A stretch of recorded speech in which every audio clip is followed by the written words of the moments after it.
My name is Appiokor. I'm doing 2 poems in this set. The very first one, well, it's raining in Accra these days. Even today, it showered.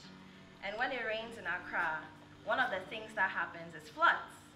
The other thing is that diseases like cholera and typhoid come along with it. And so this first poem talks about some of the diseases that Accra brings with the rain.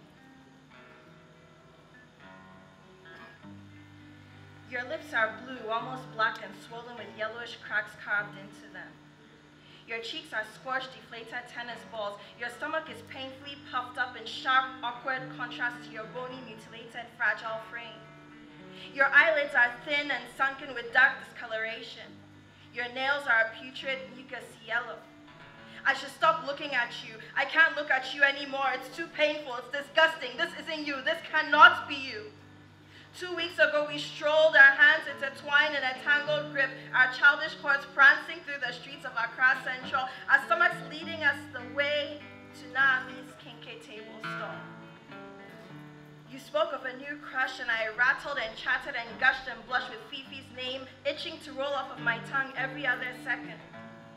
And we couldn't smell the freshness of the hot kinke, the humongous trenches of gutters, gay tatas, their filthy mouths spewing chunks of rotten tomatoes, decomposing plantain peels, black polythene bags, and pure water sachets drenched in sticky, gooey brown clots of filth.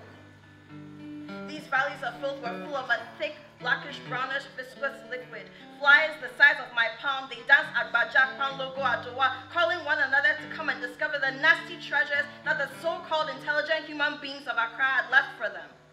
And oh, the stench! It hung heavy in the air and clung to my eyes, my nose, my neck, my back. It clenched my ankles until I began to lose my balance, faltering forward in a nauseated daze. And I was disgusted. My insides protested. I doubled over as intense spasms shook my entire body. I threw up my breakfast in rancid lumps of tea, bread, butter, jam, and omelette.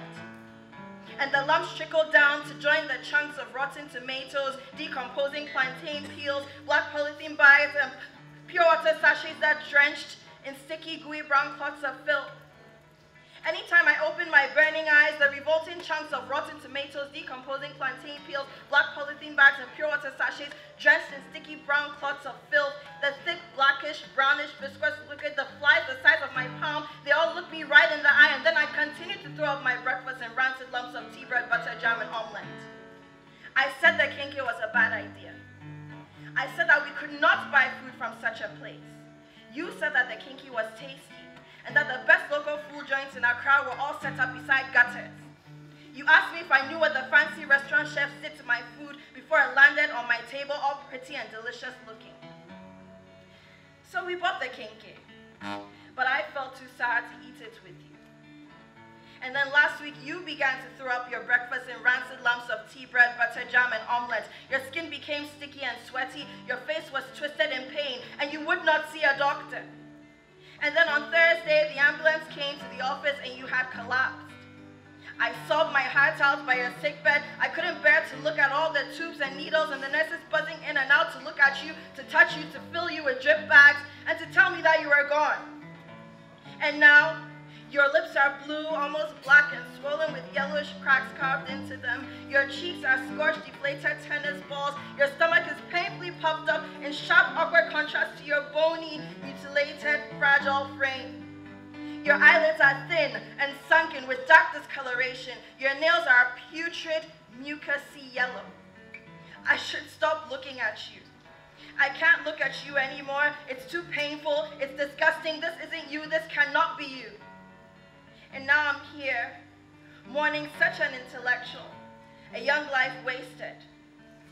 And I know that we cannot be protected from the chunks of rotten tomatoes, decomposing plantain peels, the black polythene bags, and the pure water sachets that are drenched in sticky, gooey, brown clots of filth because they lurk in the open shadows. And what should have been a beautiful tribute is a narrative of pain, filth, and revolting memories of Accra.